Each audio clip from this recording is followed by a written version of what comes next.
जी, अस्सलाम वालेकुम students, how are you.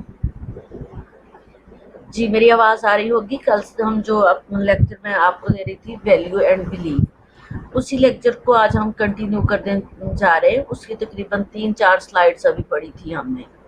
तो वैल्यू बिलीव की मैंने इंट्रोडक्शन आपको दे दी हुई है। वैल्यूज़ भी आपको मैंने इंट्रोड्यूस करा दिया कि वैल्यूज़ क्या है और वैल्यूज सिस्टम क्या है, बिलीव्स क्या है, मैंने इसको अच्छे से एक्सप्लेन करके बताया आपको। और एटीट्यूड्स क्या है, एटीट्यूड्स जो है ये एटीट्यूड्स ही हमारे वैल्यूज़ है। और इसके बाद जो है वैल्यूज़ ट्रांसमिशन कैसे होती है, प्रोफेशनल वैल्यूज़ कैसे ट्रांसमिशन होती है, और पर्सनल और प्रोफेशनल पर्सनल और इंडिविजुअल वैल्यूज़ ट्रांसमिशन क्या है और ये कैसे ट्रांसमिट होती है, एंड वैल्यूज़ क्लैरिफिकेशन जो क्या है। फिर पर्सनल वैल्यूज़ मैंने आपको बता दिया था। नेक्स्ट हमने जो आज पढ़ना है वो ये प्रोफेशनल वैल्यूज़ है। पर्सनल वैल्यूज़ से मैं स्टार्ट करती हूँ ताकि आपके जो है कंसेप्ट क्लियर है। Personal values, although people derive values from society and their individual subgroups।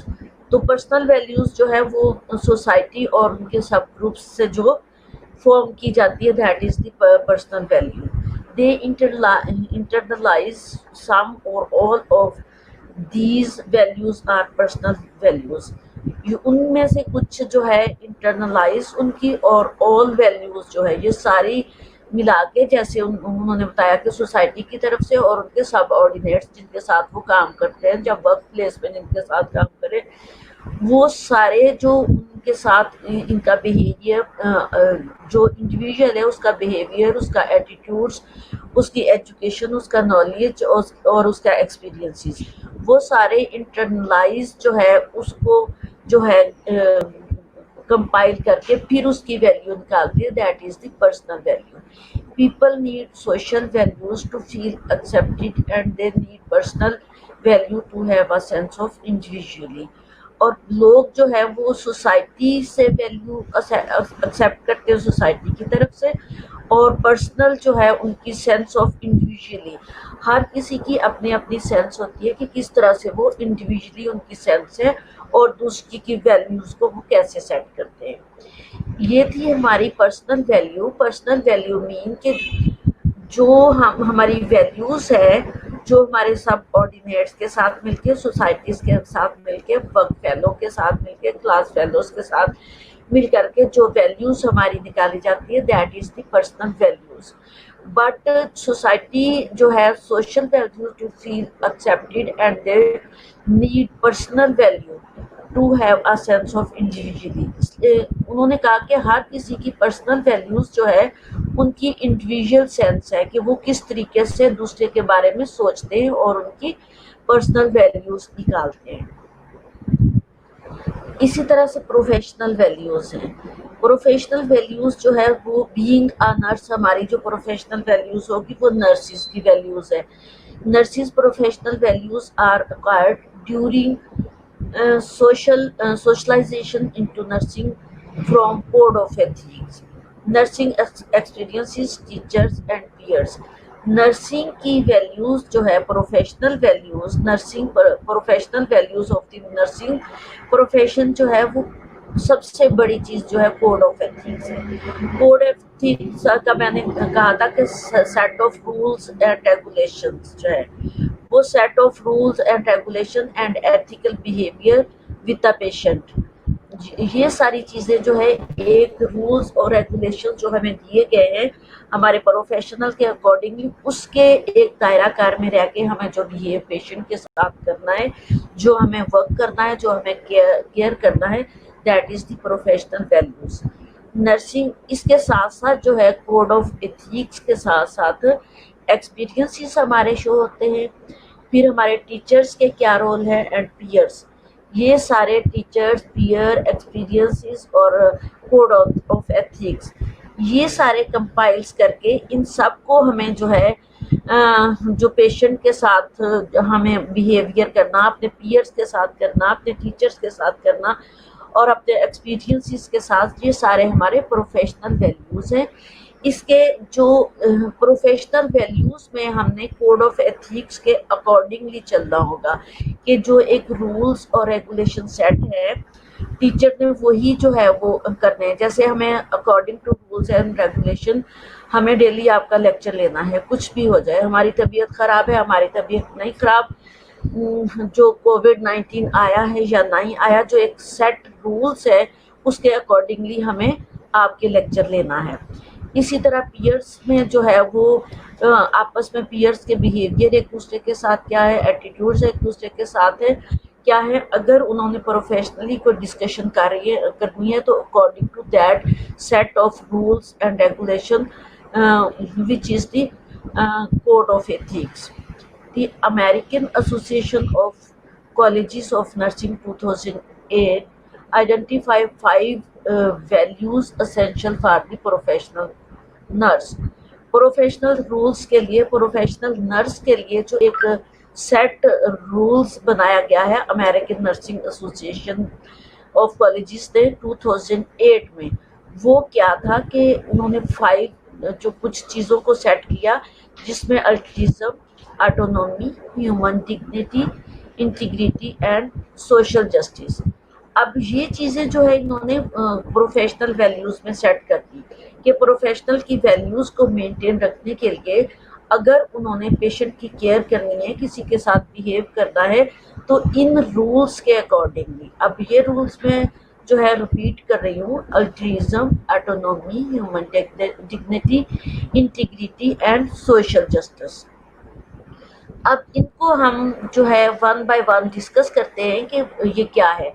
Essential nursing values में सबसे पहले मैंने अल्ट्रुइज्म बताया आपको। Altruism is a concern for the welfare and wellbeing of the others. अब अदर्स जो है हमारे प्रोफेशनल जो है हम पढ़ने जा रहे हैं कि प्रोफेशनल वैल्यूज़ क्या है।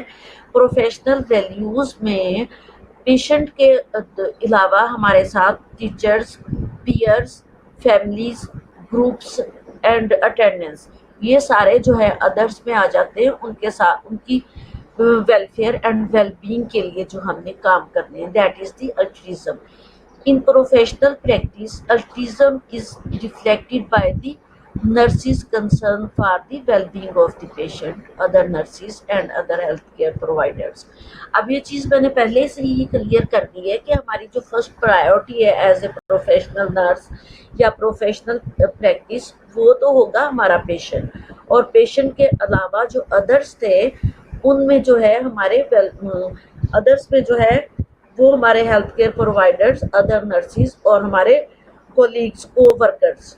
नर्स के अलावा मैंने आपको को वर्कर्स जो है इंटरनल डिपार्टमेंट और एक्सटर्नल डिपार्टमेंट के जितने भी को वर्कर्स हैं वो हमारे साथ इंटरलिंक होते हैं। सबके साथ जो हमारा बिहेवियर होगा that is the professional values. क्योंकि जिसने भी, अगर हम ब्लड बैंक से हमें कोई काम पड़ता है, हमें मेडिकल स्टोर से कोई काम पड़ता है, तो वो हमारी प्रोफेशनल वैल्यूज़ को गेन करेंगे, बताएंगे कि नर्सिस जो है वो उनका बिहेव कैसा था, वो किस तरह की केयर देना चाह रही थी और पेशेंट के लिए वो कितनी परेशान थी। तो ब्लड बैंक वाले जो है उन पे वो जो है उसके वो हमारी प्रोफेशनल वैल्यूज़ इस तरह से सेट करेंगे कि पेशेंट के लिए नर्सिस कितनी जो है एक्साइटेड होती हैं और कितनी वो जो है पेन लेती हैं कि एक बार जो है नर्स ने आके कहा कि पेशेंट को ब्लड की ज़रूरत है, हालांकि पेशेंट जो है नर्स का रिलेटिव नहीं था, तो उसने उसके लिए अपने पेशेंट के लिए ब्लड का अरेंज किया ताकि उसकी ज़िंदगी जो है वो सेव हो जाए। इस तरह से वन बाय वन जो है डिफरेंट जो है लिंकेजेस हमारे जो हमारे को वर्कर्स हैं, जो अदर पीपल हैं, उनके साथ हमारा जो बिहेवियर होगा उससे वो वैल्यूज़ निकालेंगे कि professional values of the nursing कैसी थी। Autonomy is the right to self determination. Autonomy mean कि हमने autonomy जो है इंडिपेंडेंटली जो हमारे राइट्स होते हैं कुछ। सेल्फ डिटर्मिनेशन मीन के सेल्फ ऑटोनॉमी, हमने जो है आज़ादाना जो काम करना है, इंडिपेंडेंटली जो काम करना है, वो हमारे कुछ राइट्स होते हैं। Professional practice reflects autonomy when the nurse respect patients right to make decisions about their health care. अब इसमें प्रोफेशनल प्रैक्टिस में जो है रिफ्लेक्ट ऑटोनॉमी इस तरह से करती है कि जब भी नर्स जो है nurse respects patient right to make decision, patient की रिस्पेक्ट वो इस तरीके से करती है कि वो डिसीजन राइट डिसीजन ले पेशेंट की केयर के लिए। अब पेशेंट की केयर के लिए राइट डिसीजन जो है that is the care plan, ठीक है। अब वो केयर प्लान अगर उसने राइट बनाया होगा, उसकी सबसे पहले तो उसने उसकी असेसमेंट सही की होगी।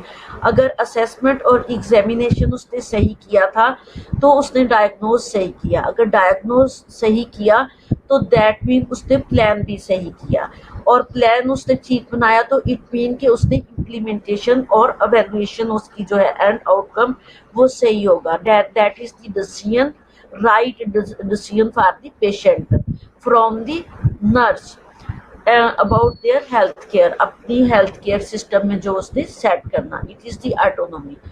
अब ऑटोनॉमी इसलिए कहा गया है कि वो इंडिपेंडेंटली केयर करेगी, वो इंडिपेंडेंटली पेशेंट को चेक करेगी, वो इंडिपेंडेंटली जो है पेशेंट की असेसमेंट करेगी, पेशेंट की एग्जामिनेशन करेगी, पेशेंट का प्लान बनाएगी और पेशेंट की जो है इम्प्लीमेंटेशन केयर करेगी, ठीक है। और ये सारी ऑटोनॉमी ना कि उसके साथ पे कोई खड़ा होता है कि ये आपने नहीं करना, वो कि चेक एंड बैलेंस तो होता है ना, चेक एंड बैलेंस तो होगा अगर वो ये सारे काम नहीं करेगी, बट जो वो ऑटोनॉमी करेगी इसको, ठीक है, वो जो है इंडिपेंडेंटली कर रही होती है। Human dignity, human dignity is respect for the inherent worth and uniqueness of the individual and population। Human dignity mean के जो रिस्पेक्ट जो हम इनहेरेंट देनी है, और उसमें uniqueness of the individual and population. Uniqueness mean के हर पॉपुलेशन और हर इंडिविजुअल को हमने यूनिकनेस, हमने अकेले अकेले और उसकी जो है अकॉर्डिंग टू देयर नीड जो रिस्पेक्ट हमने देनी है, दैट इज द यूनिकनेस। ये ह्यूमन डिग्निटी मीन के ऑल ह्यूमंस को, ना कि सिर्फ हमने पेशेंट को केयर देनी है। ह्यूमन डिग्निटी में नर्सिस भी आती है, ह्यूमन डिग्निटी में ईच एंड एवरी पर्सन जो है आ जाता है कि उसकी human, her individual, every individual and all population जो है उनको हमने जो रिस्पेक्ट देना है। इन प्रोफेशनल प्रैक्टिस, अब ये हमारी तो नर्सिस की जो है प्रोफेशनल वैल्यूज़ की बात हो रही है ना, बट ये हर प्रोफेशन में यही चीज़ आती है। जो आप सोच रहे होंगे तो कि मैडम ये कह रही हैं कि प्रोफेशनल लेवल पे नर्सिस को ये रिस्पेक्ट देना होगी। अगर कोई डॉक्टर है तो डॉक्टर की ह्यूमन डिग्निटी जो है वो डॉक्टर्स की तरफ से होगी कि उन्होंने भी all population, all individual, all को वर्कर्स, अब सबऑर्डिनेटर, सबको जो है रिस्पेक्ट इक्वली देनी है।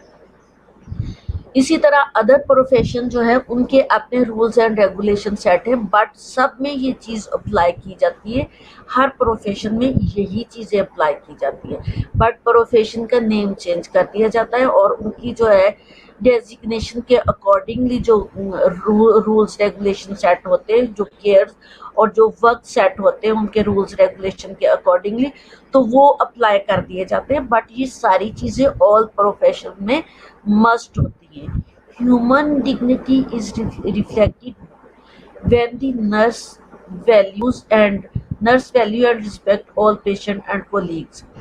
ह्यूमन डिग्निटी इज रिफ्लेक्ट करती है व्हेन द नर्स वैल्यू, जब नर्स की वैल्यू और respect all patient and all colleagues करेगी। अब ह्यूमन डिग्निटी में ये जो all people, all persons, all individuals और ऑल पेशेंट्स और ऑल कोलीग्स जो हैं वो जब नर्स की रिस्पेक्ट करते हैं, दैट मीन कि ह्यूमन डिग्निटी इज रिफ्लेक्टिव।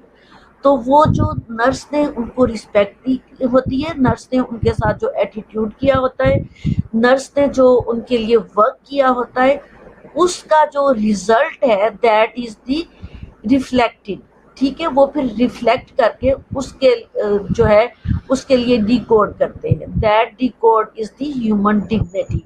अब उस ह्यूमन डिग्निटी में जब नर्स ने ईच एंड एवरी पर्सन को जो है एक ह्यूमन डिग्निटी दी, एक रिस्पेक्ट दी, एक जो है ऑनेस्टली उनके लिए वर्क एंड केयर किया, तो उसकी डिकोडिंग में, उसके रिफ्लेक्शन में जो है all patients and all colleagues जो है वो रिफ्लेक्टेड कमेंट्स देते हैं कि nurses are very honest, punctual, dutiful, ठीक है।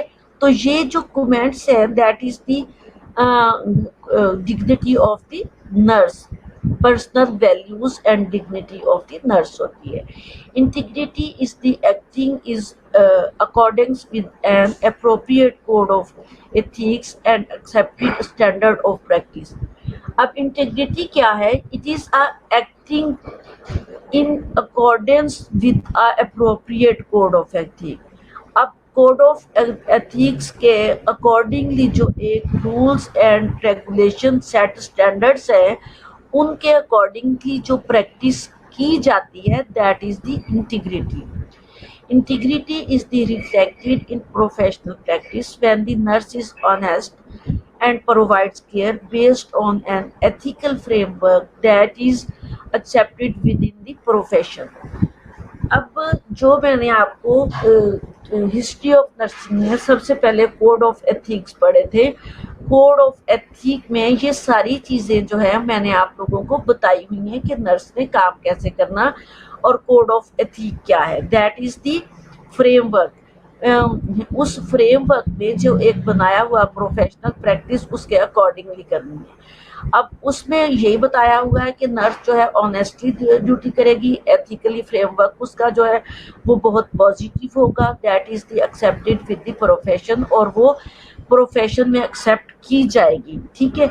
अगर उसका बिहेवियर, उसका एटीट्यूड, उसकी पंक्चुअलिटी, उसकी जो है बॉडी लैंग्वेज, उसकी प्रैक्टिस और उसकी केयर अच्छी नहीं होती, तो वो प्रोफेशनल ना कि वो अपनी वैल्यूज़ को जो है नेगेटिव करती है, लूज करती है, बल्कि वो पूरे प्रोफेशन जो है उसकी वैल्यूज़ जो है उसको क्लैरिफाई नहीं कर पा रही होती, और पूरे प्रोफेशन जो है उसके लिए एक दाग कह ली, डिब्बा कह ले बन जाती है।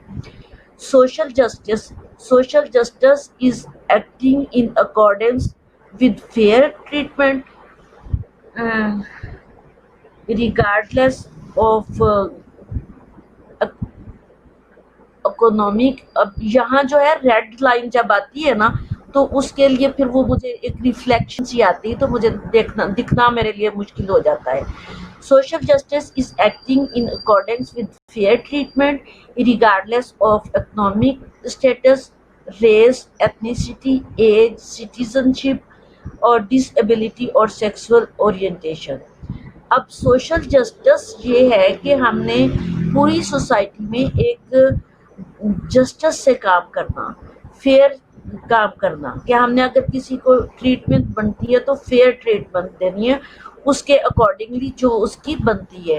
फिर हमने रिगार्डलेस ऑफ इकोनॉमिक स्टेटस को रिगार्डलेस करते हुए, चाहे वो किसी भी रेस से है, किसी भी एथनिसिटी या किसी भी एज से है, कोई भी सिटीजनशिप है, वो लाहौर से, वो रावलपिंडी से, वो इस्लामाबाद से है, या किसी भी डिसेबिलिटी से है, या सेक्सुअल ओरिएंटेशन है उसके साथ कोई भी, तो हमें ईच एंड एवरी पर्सन से, हमें किसी के साथ ये नहीं है कि वो किस रेस से है, किस वो जो है कल्चर से है, उसकी एज क्या है, वो सिटीजनशिप उसकी क्या है, या उसकी डिसेबिलिटी क्या है, या उसका सेक्सुअल ओरिएंटेशन। अब सेक्सुअल ओरिएंटेशन मीन के कुछ जो सेक्सुअली डिफेक्ट होते हैं ऐसे पर्सन्स भी हैं हमारे पास आते हैं, फीमेल या मेल, जो जिनको सेक्सुअल ओरिएंटेशन या सेक्सुअल डिसेबिलिटी या सेक्सुअल डिजीजेस होती है, तो वो बीइंग अ नर्स हमें उनका जो है असेसमेंट जब हम करते हैं, उनकी हिस्ट्री लेते हैं, तो हमें बड़े टैक्टफुली, तो जो यहाँ पे जस्टिस बनता है कि हम जो है वहाँ कोई शाय फील नहीं करते, वहाँ कोई हम हेजिटेट फील नहीं करते, और उनकी डिजीज़ को हम जो है वो थिंक करते हैं और पूछते हैं उनसे, ठीक है, क्वेश्चनिंग करते हैं, और अकॉर्डिंग टू दैट क्वेश्चनिंग हम एक जो है उसको डायग्नोज करके उसकी एक सेट करते हैं डिजीज़ को, और उस डिजीज़ के अकॉर्डिंगली फिर हम उसको भी जो है एक प्लान बनाते हैं, ठीक है, और प्लान बना के उसकी जो सेक्सुअल ओरिएंटेशन है उसको जो है ओरिएंटेट कराते हैं कि आपको क्या डिसेबिलिटी या क्या प्रॉब्लम्स है, वो सॉर्ट आउट करते हैं। अगर मेडिकेशन की ज़रूरत वहाँ पे हो, या फिर मैंने अब सेक्सुअल ओरिएंटेशन को फोकस इसलिए किया कि बाकी चीज़ें मैं वन बाय वन आप लोगों के साथ डिस्कशन कर चुकी थी।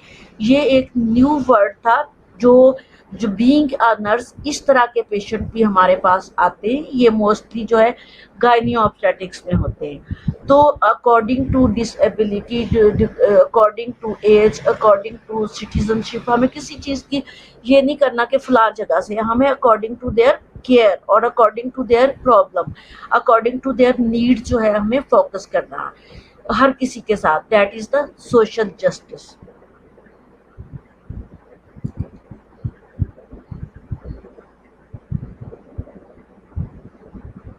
हीरा जफर नो क्यों लिखा आपने?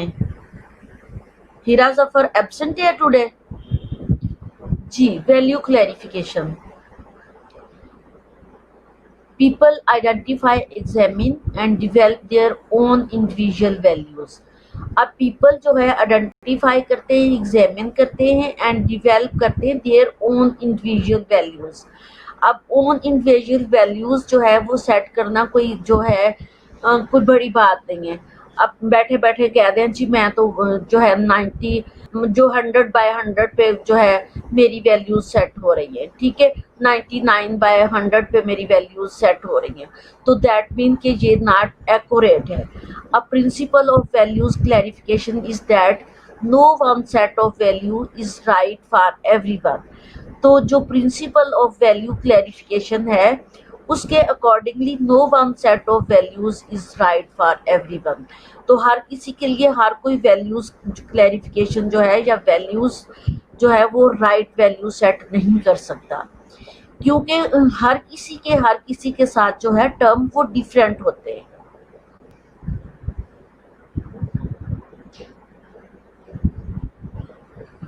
जी, मेरी आवाज़ सबको आ रही है, ठीक है, क्योंकि मुझे कमेंट से पता चल जाता है कि मेरी आवाज़ सबको आ रही है। ठीक है हीरा जफर, ओके।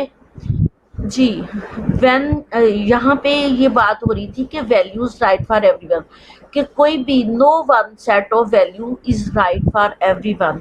कोई भी एक दूसरे के लिए वैल्यूज जो है वो राइट वैल्यू सेट नहीं कर सकता। When people can identify their values, they can retain or change them and thus act based on freely chosen rather than unconscious values. Values clarification promotes personal growth by sportive awareness, empathy and insight. अच्छा, values जो है ऐसे ही set थोड़ी हो जाएंगी कि कोई भी उठे तो उसने उसके साथ अच्छा बिहेव किया या बुरा बिहेव किया तो उसने उसके अकॉर्डिंगली वैल्यूज सेट कर ली। वैल्यूज जो है वो कलेक्टिवली अगर 100% हैं तो 100 में से 100 जो है वो उसके बारे में डिकोड क्या कर रहे हैं, तो जो डिकोड में वोटिंग जिसकी ज्यादा होंगी that is the set clarification of value, और that is the right set of values होगा। अब उसमें जो है उन्होंने कहा दी वैल्यूज जो है when people can identify their values, जब लोग वैल्यूज को आइडेंटिफाई करते हैं they can retain and change them, वो उनको रिटेन और चेंज कर देते हैं, एंड दस act based on freely chosen, और फ्रीली चूज करते हैं उनकी वैल्यूज को उसके एक्ट से, एक्ट की बेस पे कि उसने क्या काम किया है, रादर देन अनकॉन्शियस, ना कि वो अनकॉन्शियसली उसकी वैल्यूज सेट करते हैं। Values clarification promotes personal growth by sportive awareness.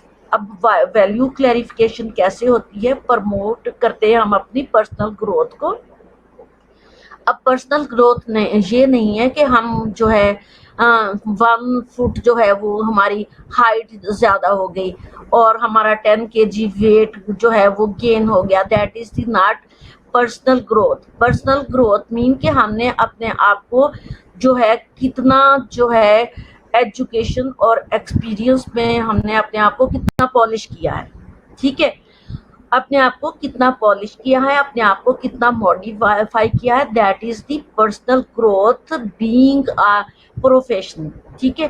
Promote personal growth by sportive awareness. Sportive awareness mean के जो हमें सपोर्ट मिलती है टीचर से, हमें सपोर्ट मिलती है बुक्स से, हमें सपोर्ट मिलती है क्लिनिकल एरिया से, स्किल्स से, और हमें सपोर्ट मिलती है एक्सपीरियंस से।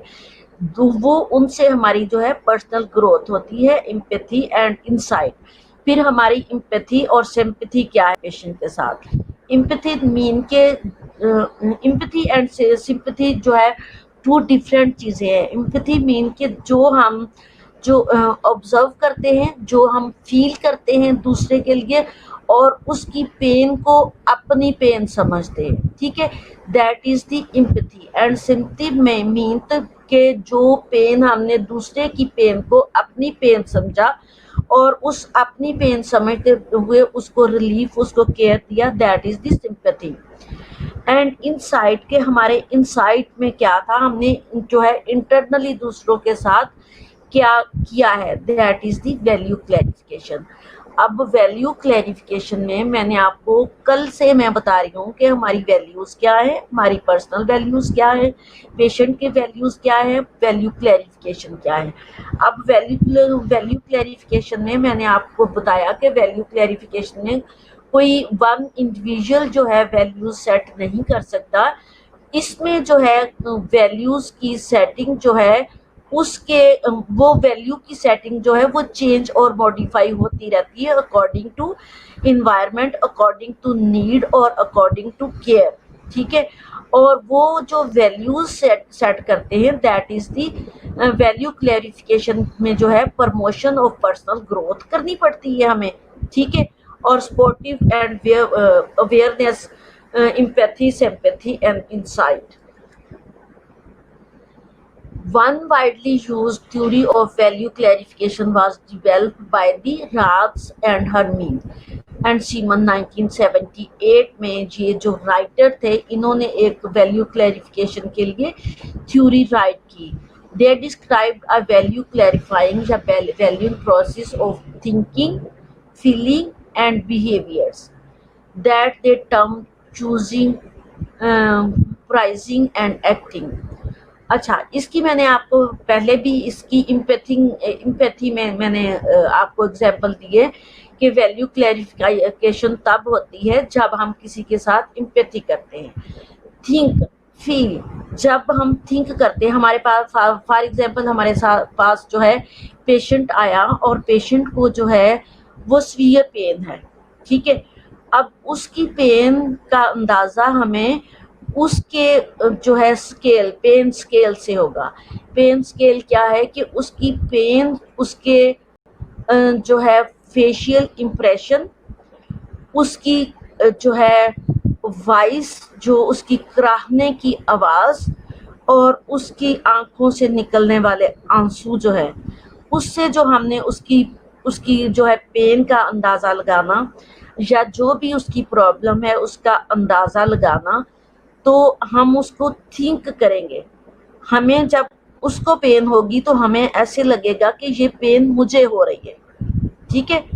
ये पेन किसको हो रही है, ये पेन मुझे हो रही है। जो हमारे सामने बंदा है किसी को मुश्किल में देख के लग रहा होता है ये मैं मुश्किल में इस वक्त। फीलिंग, ये हमारी फीलिंग होती है उस वक्त।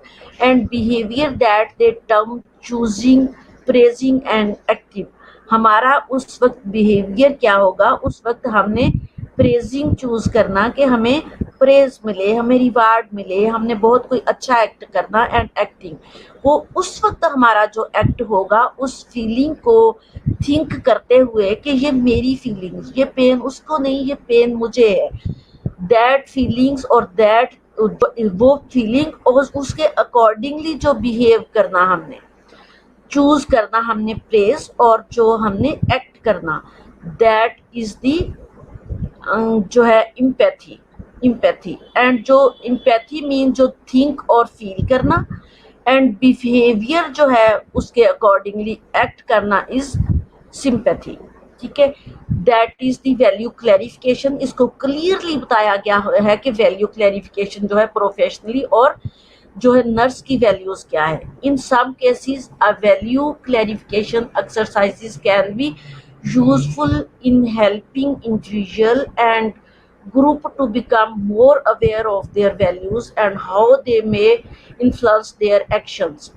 अब यही बात जो मैं बता रही हूँ इसमें देखा जाता है कि उसने अपनी वैल्यू क्लैरिफिकेशन में उसको क्या अवेयरनेस थी and how they influence on their actions, और उसके एक्शंस पे उन पे क्या इन्फ्लुएंस पड़ा है, वो उनकी पर्सनल वैल्यूज और उनकी प्रोफेशनल वैल्यूज जो है वो गेन हुई हैं या उसने उनको जो है गेन करने नहीं दिया। वो उसकी उस फीलिंग्स, उसकी थिंकिंग, उसकी फीलिंग और उसके बिहेवियर, दूसरे लफ्जों में कहें कि उसकी एम्पैथी, उसकी सिंपैथी, और empathy mean thinking and feeling and sympathy behaviour mean and act mean sympathy. ठीक है, उससे शो होना कि उन्होंने वैल्यू क्लैरिफिकेशन कैसे की है। For example asking a client to agree or disagree with a list of statement or to rank in order to importance a list of beliefs.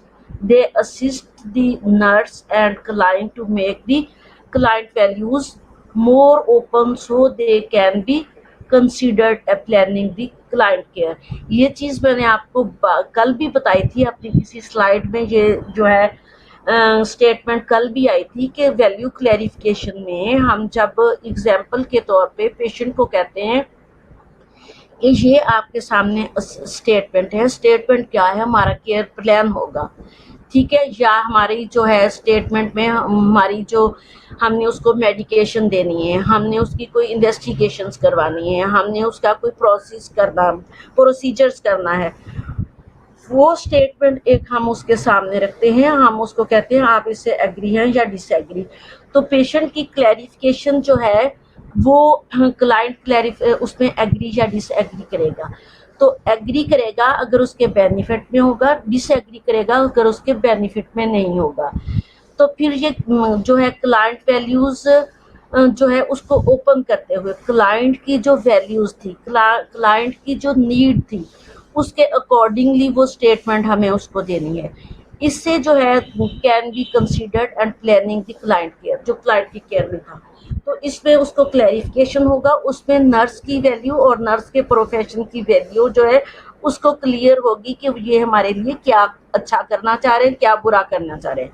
अगर उसको क्लियर चीज़ की होगी, हमने उसकी काउंसलिंग की होगी, उसको हमने बताया होगा, उसकी एजुकेट किया होगा, तो वो जो है उसको हमेशा से एग्री करेगा, डिसएग्री नहीं करेगा। ठीक हो गया। आगे नेक्स्ट स्लाइड जो है हमारी क्लैरिफाइंग द नर्सिंग वैल्यू, वही कंटिन्यूसली आ रहा है। Nurses and nursing students need to reflect on the values they hold about life। अब नर्सिंग स्टूडेंट हैं या नर्स हैं, उनकी रिफ्लेक्टिंग ऑन द वैल्यूज जो हैं वो दे होल्ड अबाउट लाइफ।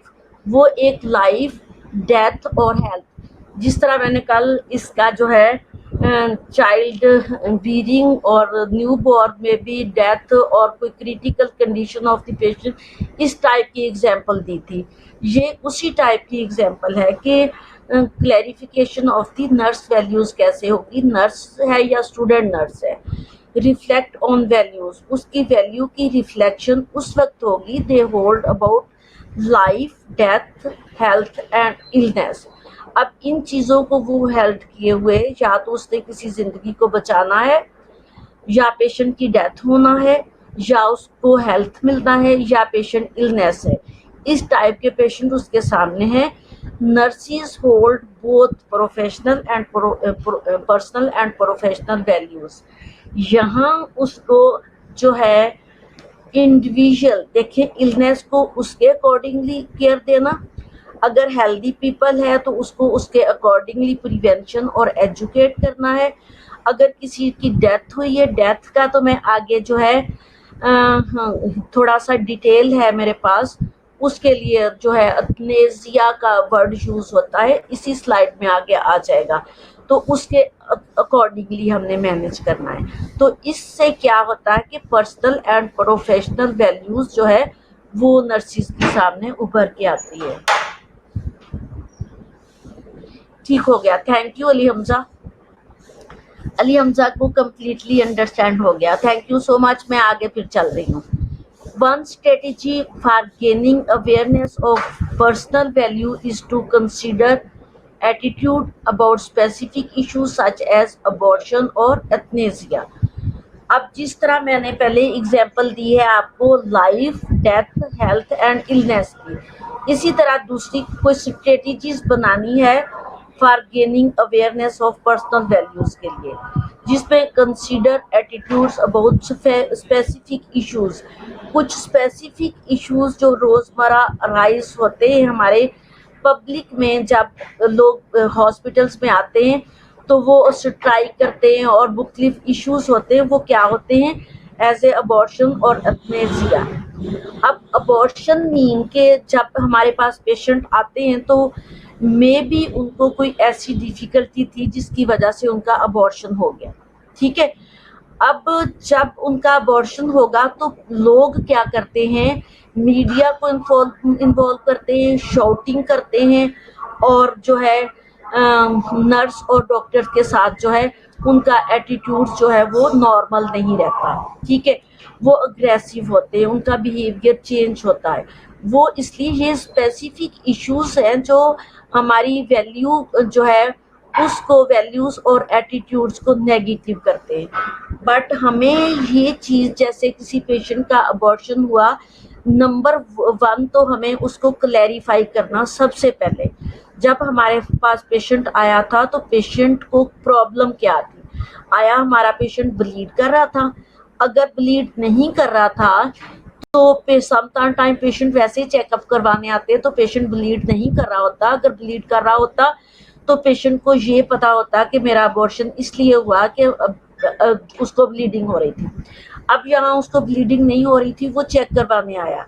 जब पेशेंट चेक करवाने आया, नर्स ने या डॉक्टर ने उसका अल्ट्रासाउंड किया, उसका जब चेकअप किया, अभी अल्ट्रासाउंड तो बाद की बात है, जब उसकी असेसमेंट की, असेसमेंट में मैंने आपको स्टेप बताए थे कि ऑब्जर्वेशन, पैल्पेशन और अस्कल्टेशन, ठीक है। अब ऑब्जर्वेशन में तो उसको समझ नहीं आई डॉक्टर को, जब उसने पैल्पेट किया, अस्कल्टेट किया, तो उसके अंदर जो एम्ब्रियो था या फीटस था तो उसकी हार्ट बीट उसको सुनाई नहीं दी, ठीक है। उसकी पैल्पेशन से उसको पता चल गया कि अंदर जो फीटस है वो नॉर्मल नहीं है, ठीक है। सम टाइम जो है उसकी डेथ हो चुकी होती है, उसकी हार्ट बीट नहीं आती, पेशेंट को नहीं पता होता। अब उसने अपनी वैल्यू क्लैरिफिकेशन के लिए क्या किया, अल्ट्रासाउंड किया। अब अल्ट्रासाउंड की रिपोर्ट में क्या आया कि जो फीटस है तो उसकी हार्ट बीट प्रेजेंट नहीं है। दैट मीन के जो है उसका अबॉर्शन होना है। अब उसका अबॉर्शन कर दिया। इसके लिए वैल्यू क्लैरिफिकेशन के लिए ये जो इश्यूज आए दिन अराइज होते हैं तो उस पेशेंट को एजुकेट नहीं किया जाता, उसको क्लैरिफाई नहीं किया जाता। इसके लिए हमें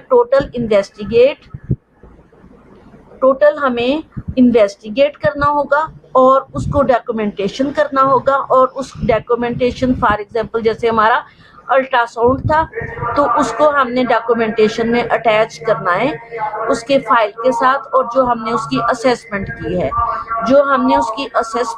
है, उस असेसमेंट में जो हमने उसको पैल्पेट किया या फील किया तो उसके कमेंट्स उसकी फाइल में लिखने हैं, जो हमें वैल्यू क्लैरिफाई करेंगे पेशेंट को भी और उसको एजुकेट करेंगे और बिफोर टाइम उसको ये चीज़ बताना होगी। दूसरी चीज़ एथनेसिया जो आए दिन आजकल जो है बहुत सारे इस तरह के इश्यूज है। एथनेसिया मीन कार्ड मर्सी किलिंग। अब जो है एथनेसिया मीन के डेथ जो है वो पेनलेस डेथ हो, सुकून से पेनलेस डेथ इसको बोलते हैं, ठीक है, पेनलेस डेथ। एक मिनट,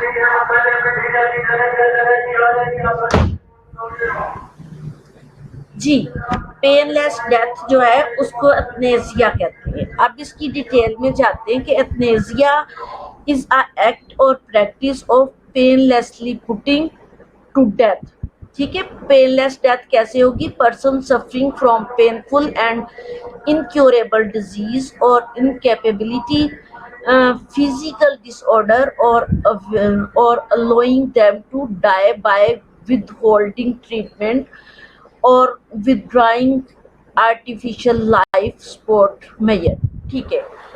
अब जो है आर्टिफिशियल लाइफ सपोर्ट मेजर जो है इसको पेशेंट को हमने सपोर्ट करना। हमारे पास कोई पेशेंट आता है और उसकी इनक्योरेबल डिजीज है या पेशेंट सफरिंग फ्रॉम जो है सीवियर पेन है।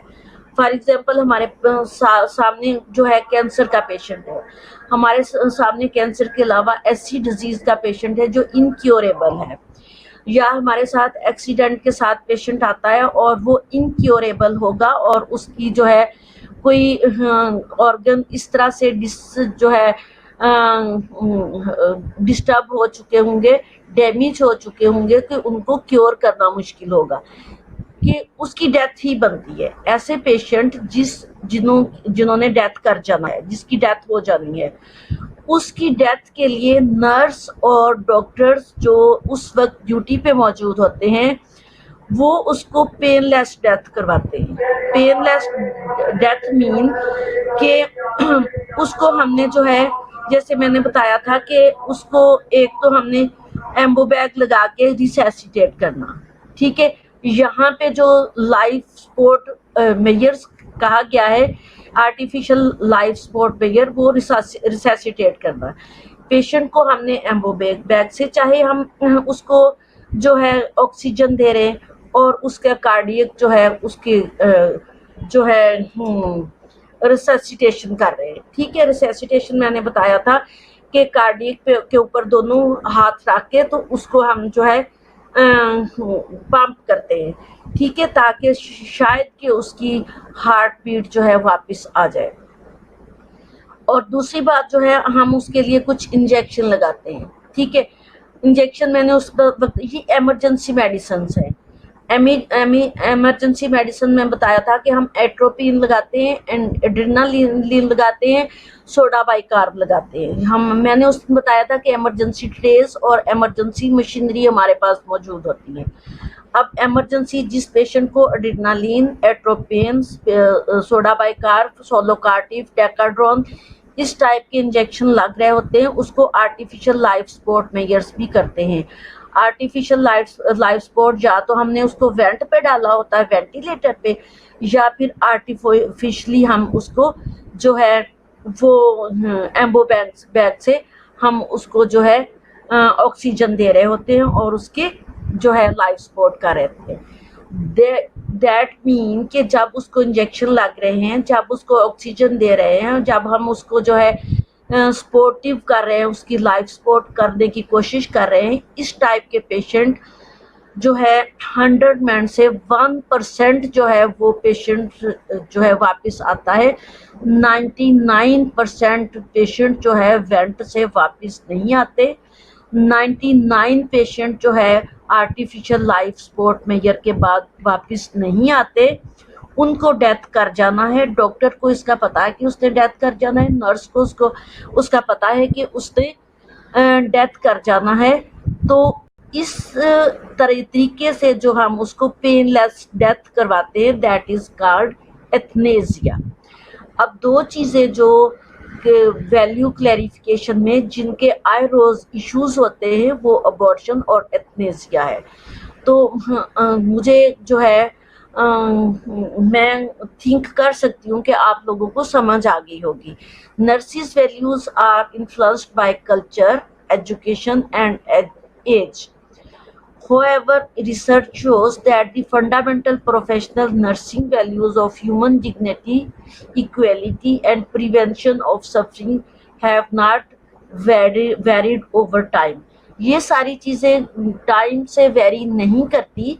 ये चीज़ें जो है उसकी पेन और उनकी जो है प्रॉब्लम के साथ वेरी कर रही होती हैं। ठीक है, मुझे जो कमेंट्स करें कि आपको वैल्यू क्लैरिफिकेशन और एथनेसिया और अबॉर्शन जो है वो वैल्यू क्लैरिफिकेशन के इश्यूज जो होते हैं और आए रोज जो हॉस्पिटल में तोड़ फोड़ और जो लोग जो है शाउटिंग करते हैं वो इस वजह से होती है कि हम उनकी जो है क्लैरिफिकेशन नहीं करते।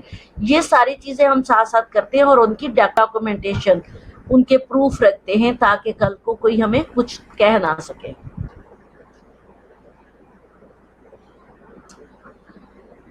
जी, the plan effective client centered care. Nurses need to identify client values as the influence and relate to a particular health problem.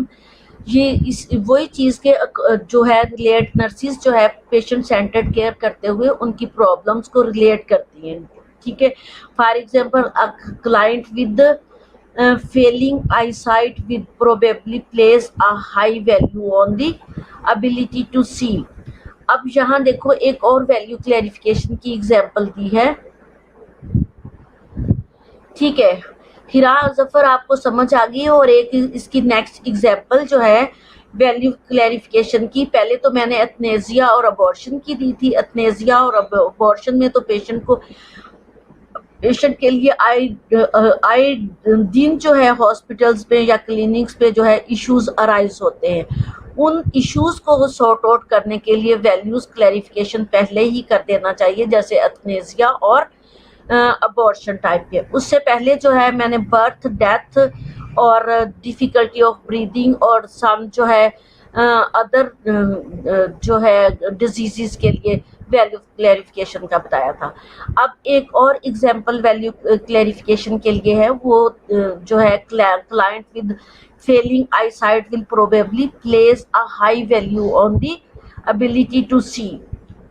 अब ऐसा पेशेंट, दो पेशेंट की एग्जांपल, एक पेशेंट जिसको नजर ही नहीं आता और उसकी हाई वैल्यू जो है वो उस जो है एबिलिटी टू सी के उसको में एबिलिटी हाई वैल्यू उसकी ये है कि ऑन दी एबिलिटी टू सी के उसको नजर नहीं आ रहा। उसकी है हाई वैल्यू, पेशेंट की वैल्यू क्या है इस वक्त, उसको क्या प्रॉब्लम है, उसको नजर नहीं आता। उसकी हाई वैल्यू क्या होगी कि उसको नजर नहीं आ रहा। तो हमने पेशेंट की जो वैल्यू क्लैरिफाई करनी है कि उसको हाईलाइट करना है कि पेशेंट को नजर नहीं आ रहा, उसके अकॉर्डिंगली उसकी केयर सेट करनी है। And a client with chronic pain with value comfort, जो पेशेंट हमारा एक क्रॉनिक पेन के साथ है उसकी वैल्यू क्या होगी कि उसको हमने कंफर्ट करना। ठीक है, जिसको नजर नहीं आना उसकी वैल्यू ये है कि हमारी कोशिश होगी कि उसको नजर आए। दूसरा जो क्रॉनिक पेन के साथ है उसकी वैल्यू ये होगी कि वो हम उसको कंफर्ट करें। ठीक है, ये हमने उनको केयर देनी है। Normally people take such thing for granted for information about health beliefs and practices. Mostly लोग जो है वो ग्रांटेड करते हैं जब उनको इंफॉर्मेशन होती है अबाउट हेल्थ, फिर वो उसके बिलीव्स जो उनको केयर मिलती है उसके अकॉर्डिंगली वो बिलीफ उनका होता है एंड प्रैक्टिसेस, और उसके अकॉर्डिंगली वो प्रैक्टिसेस करते हैं। The nurse should never assume that the clients has any particular values।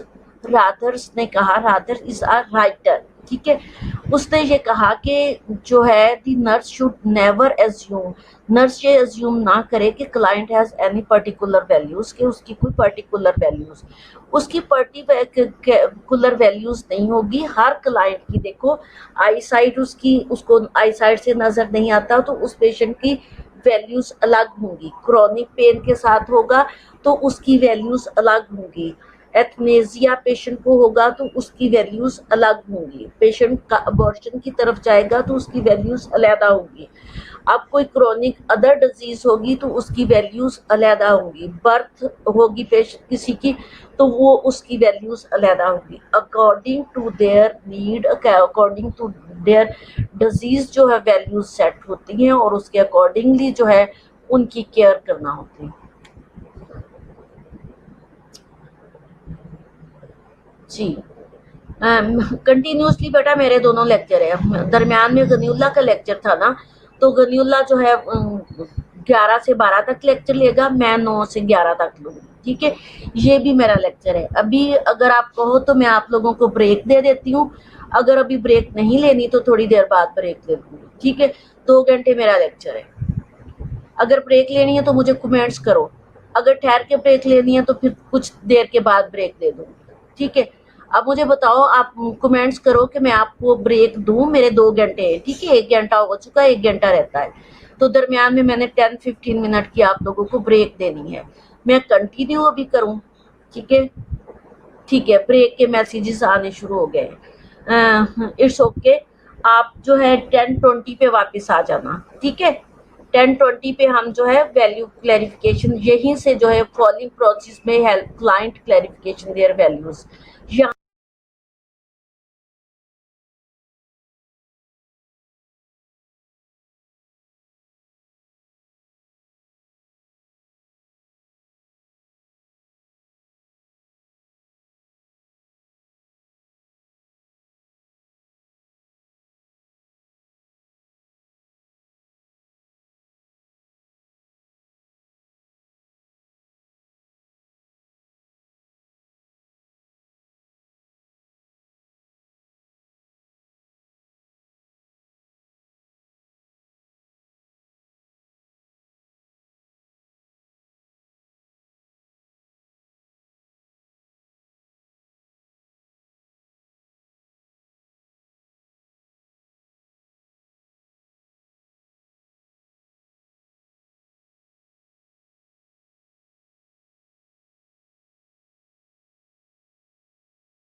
जी बच्चों, ब्रेक खत्म हो गई,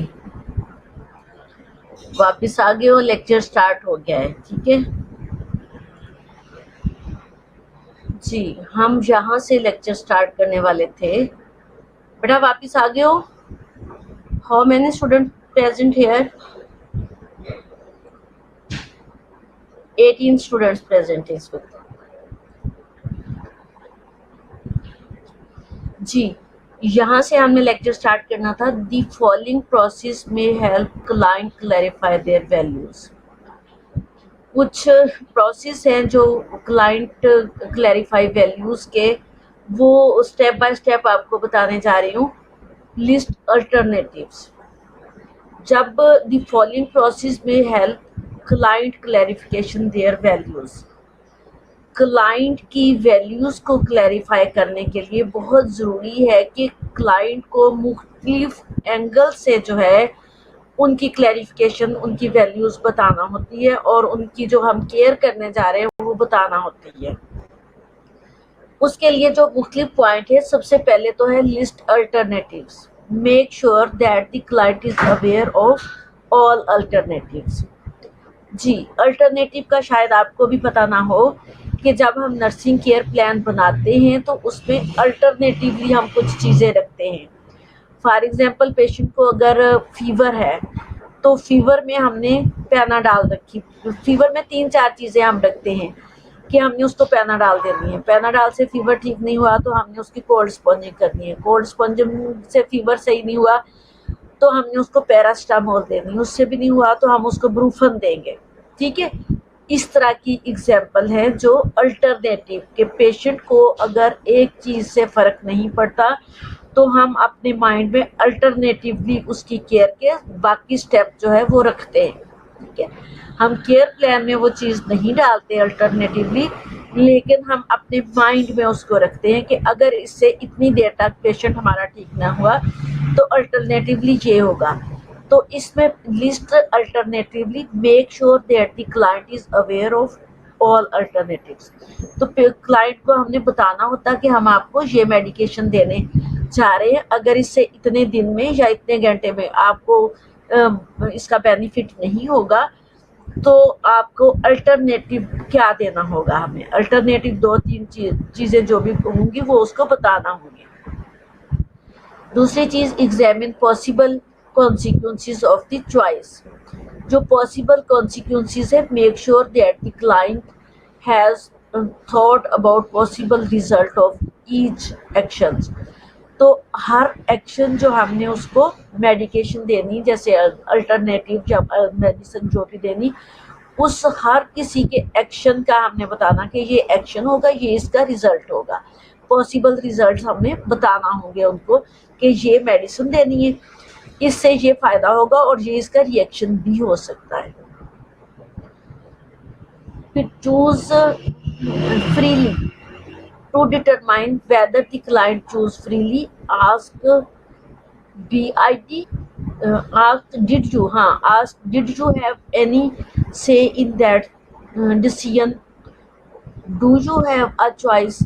पेशेंट को जब हमने केयर प्लान बनाना या एक प्लानर बनाना या एक स्टेटमेंट उसको दिखानी है तो उसमें उसे कहना कि चूज फ्रीली, कि वो फ्रीली इसमें अपनी चॉइस बता सके। Ask did you have a say anything about that decision, कि जो हमने डिसीजन लिया वो उसके लिए एग्री है कि नहीं। Do you have a choice, अगर उसके पास कोई चॉइस है तो वो भी बता सकता है। ठीक है, जैसे हमने फॉर एग्जांपल एक पेशेंट का ऑपरेशन करना है तो हम उसको डेट दे देते हैं कि आपका ऑपरेशन कल या परसों हमने करना, तो हम उसको पेशेंट को अल्टरनेटिवली बता सकते हैं कि आप जो है वीक में मंडे या वेडनेसडे, मंडे या फ्राइडे को आप आ सकते हैं, आप एडमिट हो सकते हैं, आपका ऑपरेशन है। तो पेशेंट को जब ये चीज़ हमने बतानी है तो वो फ्रीली उसको चूज़ करेगा और अपना डिसीजन भी बता सकता है कि मुझे मंडे या फ्राइडे को कोई काम है वो आ नहीं सकता, मंडे या फ्राइडे को कोई उसको प्रॉब्लम है वो नहीं आ सकता। तो उसके और डॉक्टर और नर्स के डिसीजन में जो है वो मिल करके डिसीजन बनाना होगा। तो इसमें चूज फ्रीली इस तरह के जो भी हमने पेशेंट के लिए अल्टरनेटिव लेने या जो भी हमने उसके प्लानर सेट करने, पेशेंट को कहना कि चूज फ्रीली, कि वो उसको फ्रीली देख ले कि वो इससे करवा सकता है कि नहीं। इसकी एग्जांपल ये भी है, हम जब पेशेंट को फ्रैक्चर होता है तो पेशेंट के फ्रैक्चर के लिए हम 3-4 चीज़ें चूज करवाते हैं, अल्टरनेटिव हमारे पास होते हैं। नंबर 1 तो उसको स्प्लिंट लगा के सिर्फ बैंडेज कर देते हैं अगर स्ट्रेट बोन पे है। नंबर 2 उसको पीओपी लगाते हैं। नंबर 3 उसके नेलिंग करते हैं।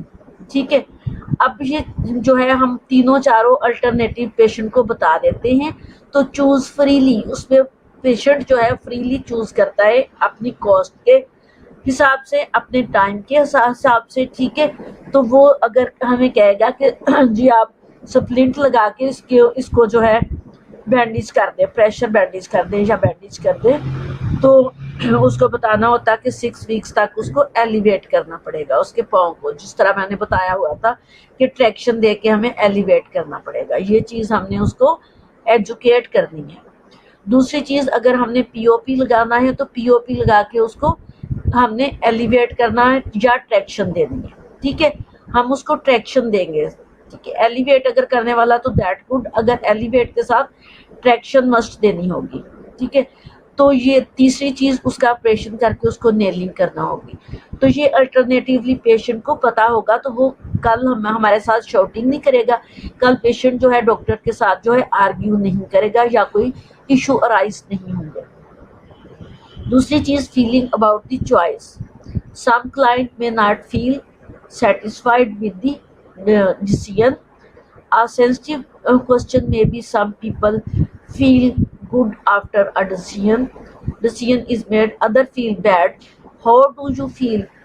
अब पेशेंट से पूछ लेना, कुछ पेशेंट जैसे डॉक्टर डिसीजन कर देते हैं तो पेशेंट कहते हैं जी हाँ ये आपका गुड डिसीजन है, वो उस पर एग्री हो जाते हैं। तो कुछ पेशेंट उससे डिसएग्री होते हैं, तो उससे पेशेंट से पूछ लेना फील अबाउट द चॉइस, जो चॉइस हमने आपको दी है उससे आप क्या फील कर रहे हैं, गुड या बैड। तो फिर उसको अल्टरनेटिव बता के, अगर वो बैड फील कर रहे तो उसको अल्टरनेटिव भी जो भी उसकी चॉइस होगी वो बता देना। affirm the choice. Affirm the choice. Ask how will you discuss this with other family friends.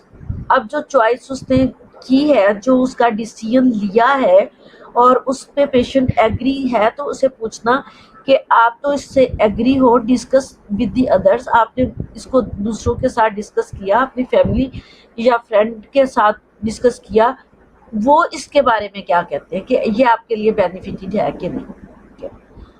Act with a pattern to determine whether the client consistently behave in a certain way. Ask how many times have you done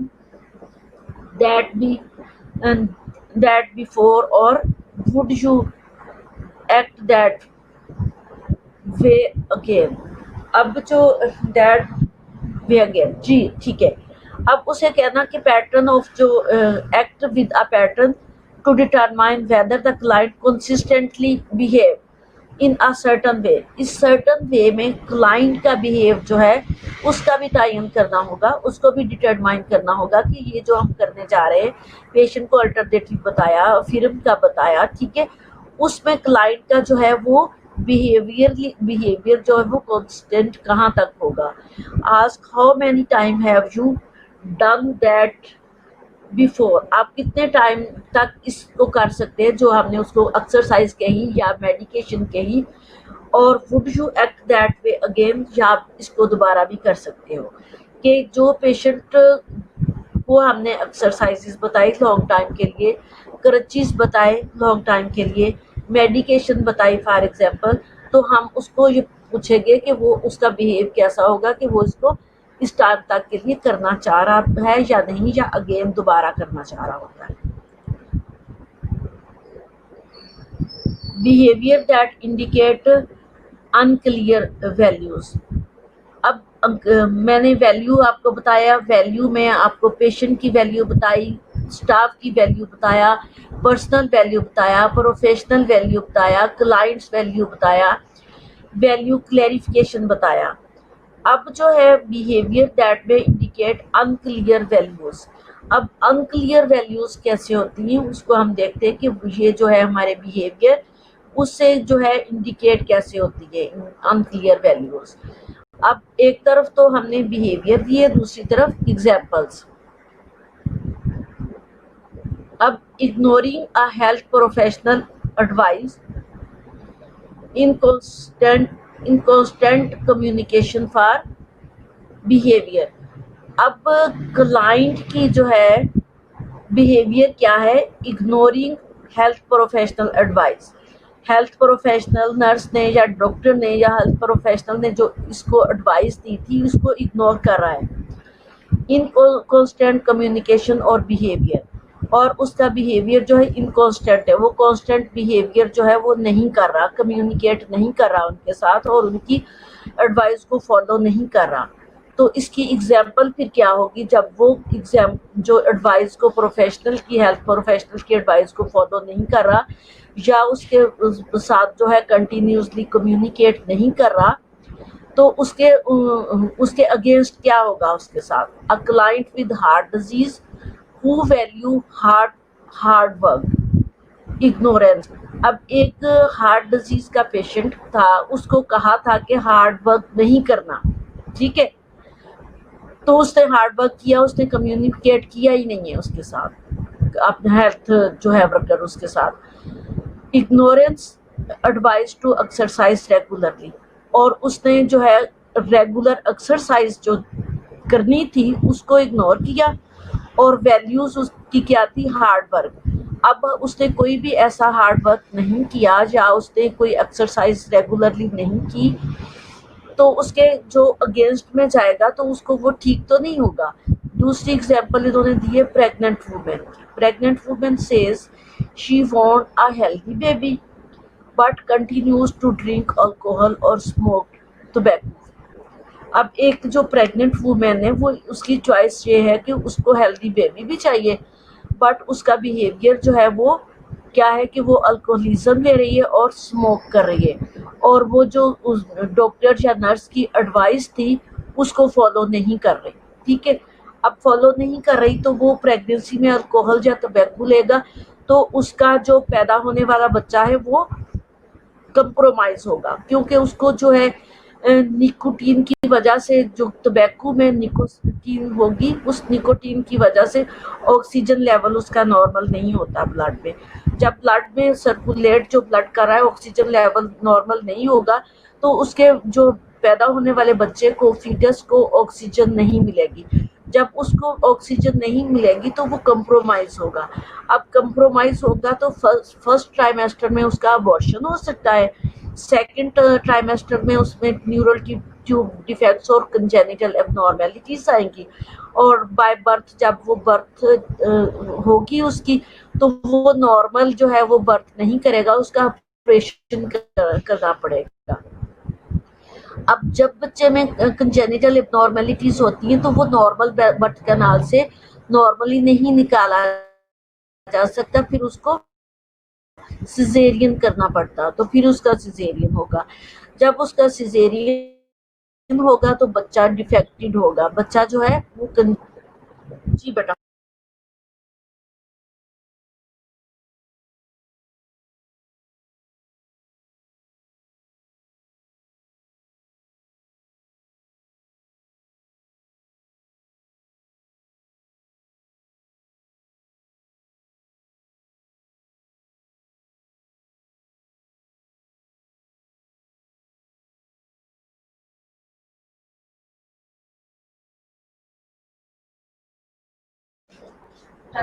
जी बेटा, थोड़ा सा राब्ता disconnect हो गया था, शायद network problem था। जी, तो यस मैम, आवाज आई एम हियर, ठीक है। Ali Hamda, you are here, yes okay Ali Hamda. जी, मेरी समझ आ रही है आपको अली? जी, वैल्यू क्लेरिफिकेशन की, अनक्लियर वैल्यूज की बात हो रही थी। अब दूसरी एग्जांपल इसकी, numerous admissions to a health agency for the same problem. Numbers of admissions करती है हेल्थ एजेंसी सेम प्रॉब्लम में। तो सेम प्रॉब्लम में आगे एग्जाम्पल क्या होगी, अ middle age abuse women repeatedly seek help for back pain but does not lose weight। अब जो है मिडल एज लेडी जो है उसकी एक ही एज के लोगों को जो है एडमिशन किया गया और एक ही उसकी प्रॉब्लम है, और जब उनकी प्रॉब्लम क्या है कि उन ओवरवेट है, ठीक है, ओबीज है। अब middle age obese women repeatedly seek help for back pain but does not loss of weight.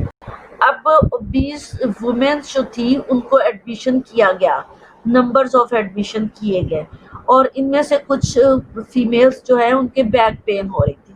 अब बैक पेन वो हटाना चाह रही है बट अपना वेट लॉस नहीं करना चाह रही, तो उसका वेट लॉस कैसे होगा, उसका उसका पेन कैसे कम होगा, जब उसका 100 kg वेट होगा, 120 kg वेट होगा, तो उसका पूरा बॉडी वेट जो है वो स्पाइन पे पड़ेगा, तो उसको बैक पेन नहीं होगी तो क्या होगा। तो इस तरफ पेशेंट नहीं आ रहे, उनकी वैल्यूज क्लैरिफिकेशन नहीं होती, इंडिकेटर्स बीच में आते हैं जिसकी वजह से पेशेंट ठीक नहीं होते और वो ब्लेमिंग करते हैं डॉक्टर्स और नर्सिस पे। तो ये वैल्यू क्लैरिफिकेशन इनको अच्छे से एजुकेट करना पड़ता है ऐसे लोगों को। कंफ्यूजन और uncertainly about which course of action to take. अब कंफ्यूजन है कि कंफ्यूजन या अनसर्टनली जो है about which course of action to take, कि कौन सा एक्शन लेना है, इसमें कंफ्यूजन है। अब देखते हैं कि कौन सी कंफ्यूजन है और क्या हुआ है। अब women want to obtain a job to meet financial obligations. अब एक वुमेन जो है वो उसको फाइनेंशियली ऑब्लिगेशंस है, फाइनेंशियली उसको प्रॉब्लम्स है और वो जॉब करना चाह रही है, but also want to stay at home to care for an ailing husband. But वो घर पे भी रहना चाह रही है क्योंकि उसका जो है एलमेंट है उसके हस्बैंड को और उसकी वो केयर करना चाह रही है। तो हाउ इज इट पॉसिबल कि वो फाइनेंशियली जो है वो जॉब करे या फाइनेंशियली जो है वो फिट हो अगर उसको घर पे ही रहना है। तो ऐसे पेशेंट को गाइड करना होगा, उनकी वैल्यूज अनक्लियर जो है उसको ये बताना होगा कि घर में कोई मेड रखे, घर में कोई रिलेटिव हो, घर में उसकी वाइफ के अलावा घर में कोई अदर पर्सन भी तो होगा ना जो उसकी केयर करे। तो उसमें वो टाइम जो है उसको डिस्ट्रीब्यूट करे कि जब तक वो ड्यूटी पे होगी तो फला बंदा उसकी केयर करेगा, उसका भाई होगा, उसका बेटा होगा, उसका बाप होगा, एनीथिंग एल्स, चाहे वो कोई मेड रख के दे उसको, ठीक है। और जब वो वापस आ जाएगी तो वो खुद से उसकी केयर करे। तो इस तरह से उसके अनक्लियर वैल्यूज जो है वो इंडिकेट कर रहे होते हैं उनकी जो है प्रॉब्लम को सॉर्ट आउट करने के लिए। तो उनके अनक्लियर वैल्यूज को क्लियर करना जो है वो हेल्थ प्रोवाइडर्स का काम है कि उनको एजुकेट करें।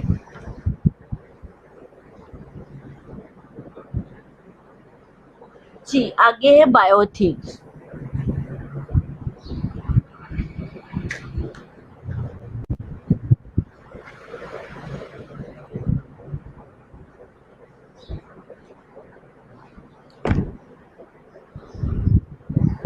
Bioethics is the ethic as applied to human life or health. For example, to decision about abortion or euthanasia. अब बायोएथिक्स मीन कि जो हमने जो है ethics apply to human life के लिए जो भी चीज़ हमने अप्लाई करनी है एथिकली, ठीक है। और चाहे वो अबॉर्शन है या euthanasia, ये क्रिटिकल जो है कंडीशंस उसका बताया गया है जिसमें जो है कुछ इश्यूज अराइज होते हैं, तो उसको एथिकली जो है हैंडल करने का नाम बायोएथिक्स है। नर्सिंग एथिक्स क्या है, refer to ethical issues that occur in nursing practice. Ethical issues जो नर्सिंग प्रैक्टिस में रोज आए रहते हैं, that is the ethical issues. अब एथिकल इश्यूज जो है उसमें अगर नर्सिस का जैसे ये एथनेजिया या अबॉर्शन की बात हो रही है तो यहाँ पे एथिकल इश्यूज आएंगे। अब उन एथिकल इश्यूज को सॉर्ट आउट करने के लिए पेशेंट को पहले जो है एजुकेट करना होगा और पेशेंट के जो है डॉक्यूमेंटेशन कंप्लीट करनी होगी, तो ये इश्यूज अराइज नहीं होंगे। अब एथिकल इश्यूज में नर्सिस के एथिकल इश्यूज की, ये अगर उन्होंने एथिकली पेशेंट को बताया होता एथनीजिया के लिए या फिर अबॉर्शन के बारे में, या डॉक्यूमेंटेशन की होती, उनको एजुकेट किया होता, तो एथिकली ये बिहेव था नर्स का, जो उसने उसको नहीं बताया, तो फिर उसको तो पता नहीं था ना पेशेंट को या उनके रिलेटिव को, तो एथिकली इश्यूज राइज होंगे, वो शॉटिंग करेंगे, वो तोड़ फोड़ करेंगे, ठीक है, वो कंप्लेन्स करेंगे, वो कुछ भी कर सकते हैं क्योंकि उनको पता ही नहीं था।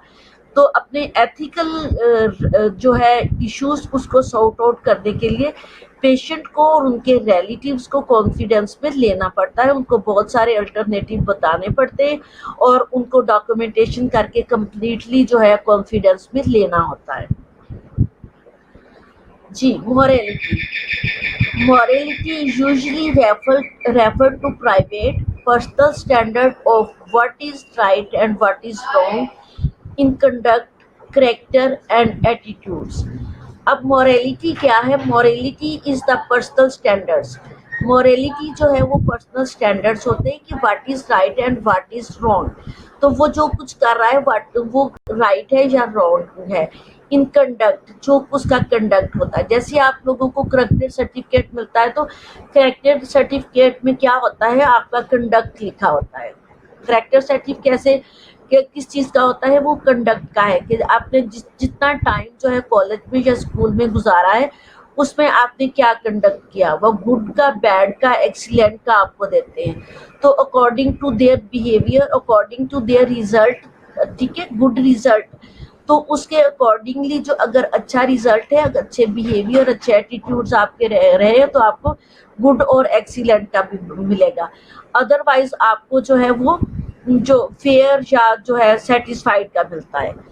करेक्टर एंड एटीट्यूड्स उसमें शो होते हैं। Sometime moral nature and awareness of feelings such as guilt, hope और Shem.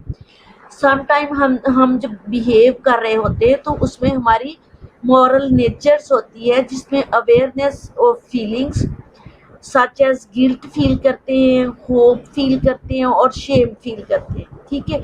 And other indicator is the tendency to respond to the situation with words such as must, should, right, wrong, good and bad.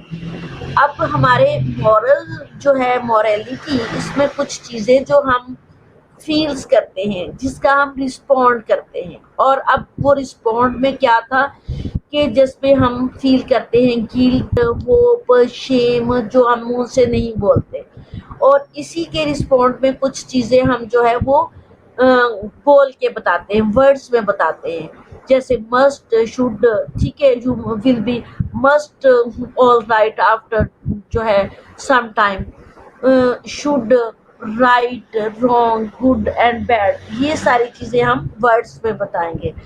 Moral issues are concern with important social values and norms. They are not about unimportant things. अब ये जो हमारे moral issues है वो concern करते हैं important social values से, कि सोशल वैल्यूज कैसे हुई, वो वर्ड से हुई या वो रिस्पॉन्ड से हुई। And norms, they are not about unimportant things, ये अनइम्पोर्टेंट थिंग्स से नहीं होती, इसको फेयरली और कुछ करके दिखाने से होती है। वो करके दिखाना क्या है, राइट, रॉन्ग, गुड, बैड। अब जो भी हमने अच्छा किया होगा तो हमारी मॉरलिटी अच्छी होगी, हमने बैड किया होगा तो हमारी मॉरलिटी बैड होगी, जिस तरह मैंने आपको करेक्टर सर्टिफिकेट की एग्जांपल दी है। Is it clear students, are you with me?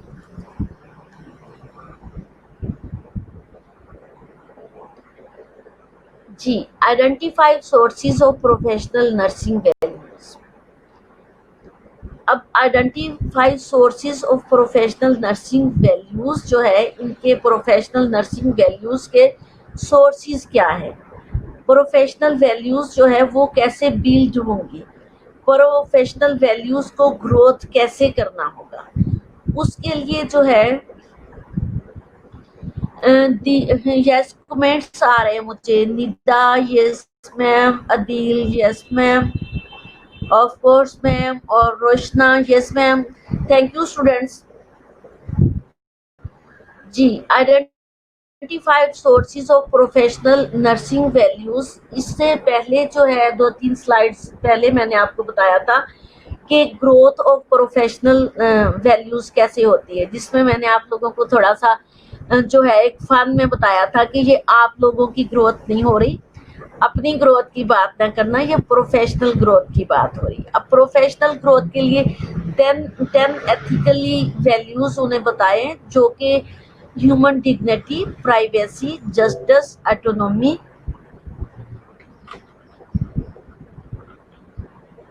justice, autonomy, and caring of the patient, decision making, uh, precision, and accuracy in caring, commitment, human relationship, sympathy, honesty, and individual and professional competency।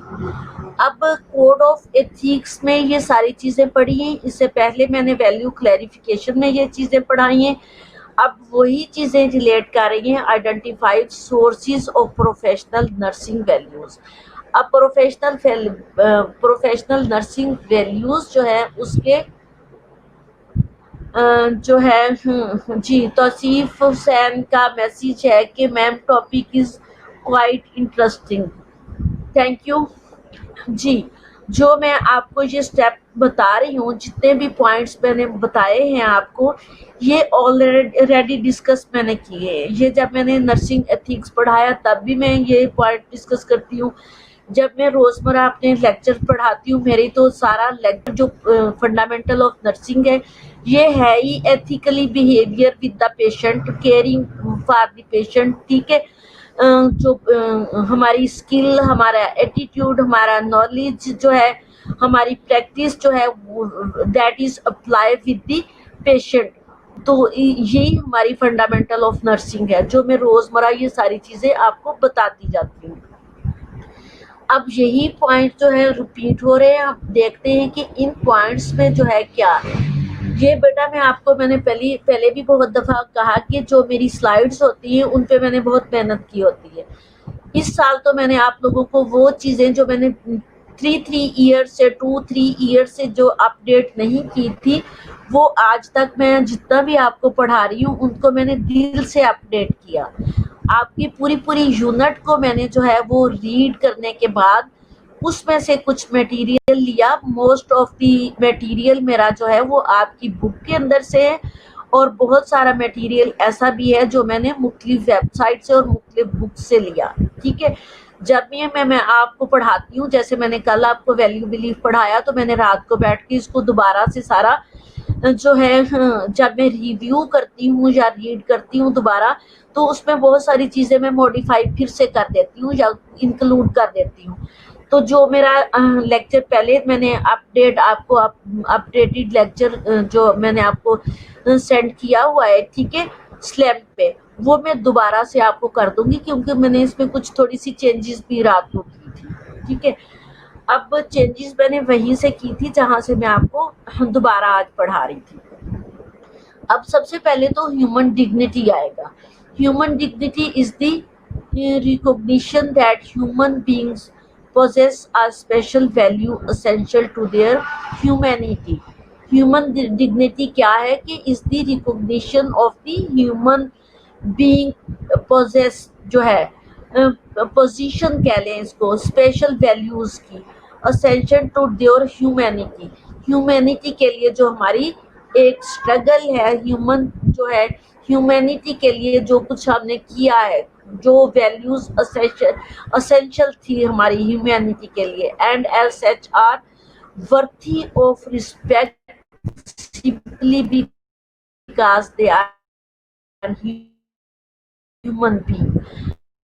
हमने जितनी जो essential humanity cares थी या values थी, वो हमने apply की, वो हमने अप्लाई केयर में की, रिस्पेक्ट में, कोई भी एथनिसिटी, कोई भी रिलीजियस, कोई भी कलर, ठीक है, और किसी भी जो है कंट्री और किसी भी जो है रीजन से पीपल हैं, तो वो सबके साथ इक्वालिटी है, डिग्निटी, ह्यूमन डिग्निटी के सबके साथ जो है इक्वल जो है सलूक किया। इससे पहले जो मेरी स्लाइड थी ह्यूमन डिग्निटी, उसमें भी आया था, उसमें बताया गया था कि इक्वलिटी विद द पेशेंट, चाहे वो पेशेंट जो है वो हमारे पास आए डिफरेंट पेन के साथ, या हमारे पास आए अबॉर्शन के साथ, या एथनेसिया के साथ, या फिर वो जो डिफरेंट किसी भी डिजीज के साथ, तो हमने जो वो उनकी ह्यूमन डिग्निटी है कि हमने उसकी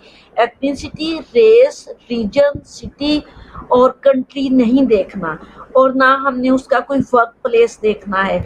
तो जो आपके सामने पिक्चर शो कर हो रही है, हमने अकॉर्डिंग टू दैट पिक्चर जो है उसकी ह्यूमन डिग्निटी का ख्याल रखना होगा।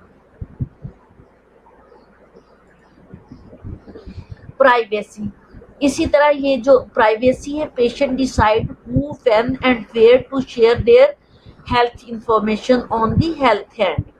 On the other hand, confidentiality is how we as nurse treat private information once it has been disclosed to other or our values। अब जब भी पेशेंट आता है, इसको मैंने जो है आपको एक स्लाइड पढ़ाई थी, उसमें ये सारी चीज़ें थी, प्राइवेसी जो जिसमें आप ओथ लेते हैं, नर्सिंग ओथ मैंने आप लोगों को पढ़ाया था। अब उस नर्सिंग ओथ में ये सारी जो है कॉन्फिडेंशियलिटी जो है वो आती है। जब पेशेंट हमारे पास आता है, पेशेंट को कोई प्रॉब्लम होती है, तो कुछ उसकी सेंसिटिव जो है प्राइवेसी इंफॉर्मेशन होती जो उसने शेयर करनी होती है, तो वो काफ़ी अरसा तक तो परेशान होता है कि who, when and where share their health information, तो कि वो कहाँ पे ये इंफॉर्मेशन शेयर करे, जिसमें मैंने आपको कुछ जो है हाँ, अभी आज की स्लाइड में पढ़ाया था कि सेक्स ओरिएंटेशन की जो कुछ प्रॉब्लम्स होती, इस टाइप की confidentiality, so many diseases, so many जो problem related with the sexuality with the man and female, तो इस तरह के सेंसिटिव जो है प्रॉब्लम, उसमें लोग सोचते हैं कि वो किसके साथ अपनी जो है प्रॉब्लम्स व्हेन वेयर जो है शेयर करेंगे।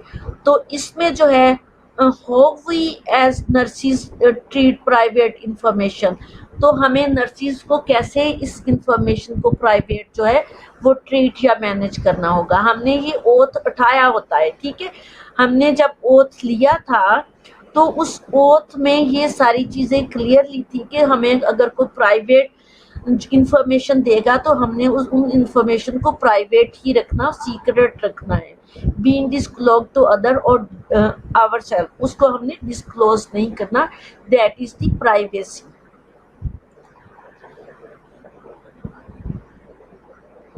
Justice, the ethical principles that nurses must adhere to are the principles of justice। अब एथिकल प्रिंसिपल्स जो है हमारे जस्टिस के लिए प्रिंसिपल्स हैं, जो मैंने कोड ऑफ एथिक्स में कुछ प्रिंसिपल्स दिए हुए हैं। Ethical principles that nurses must adhere to are the principles of justice. हमें उस कोड ऑफ एथिक्स के कुछ जो प्रिंसिपल्स हैं उनको लेकर के हमने जस्टिस करना होगा, जिसमें बेनिफिशंस और नॉन बेनिफिशंस जो है वो आता है, accountability, Fidelity, autonomy and veracity. ये सारी चीज़ें जो है मैंने कोड ऑफ एथिक्स के जो है प्रिंसिपल्स वो आपको पढ़ाए हुए हैं, उसमें ये चीज़ें हैं। Justice is the fairness, nurses must be fair when they distribute care, for example among the patient in the group of patient that they are taking care of the patient। अब इसमें फेयरनेस करनी, distribute करना है care को, for example among the patient, group of patient, patient का एक group है जिसको हमने केयर डिस्ट्रीब्यूट करनी है, that they are taking care of. अब उनको केयर उनके अकॉर्डिंगली पूरे ग्रुप को एक एट ए टाइम केयर देनी होगी, और उनके अकॉर्डिंगली हमने जस्टिस करना है कि कि कौन सी केयर किसको कौन सी केयर देना है, ठीक है। अब जो आपने एथिक ऑफ नर्सिंग जो मैंने पढ़ाया उसमें आपने principles of code of ethics के प्रिंसिपल्स जो है वो आपको आने चाहिए। उसमें बेनिफिशियंस नॉन बेनिफिशियंस और नॉन और मेल बेनिफिशियंस मेलफिशेंस और अकाउंटेबिलिटी, फिडेलिटी, ऑटोनॉमी और वेरासिटी, ये सारी चीजें आपने रिव्यू करनी है मेरे नोट्स खोल के या बुक को खोल के। बुक के अंदर भी ये चीजें लिखी हुई हैं। अगर मैंने आप लोगों का कभी पेपर बना दिया ना यूएचएस का, तो मैं इस तरह की चीजें देती होती। नर्सिंग ऑटोनॉमी जी, इसके साथ ही बेटा मेरा आज का लेक्चर खत्म हो गया। नर्सिंग ऑटोनॉमी से दोबारा हम स्टार्ट करेंगे। ठीक है, टेक केयर, गुड बाय, अल्लाह हाफिज।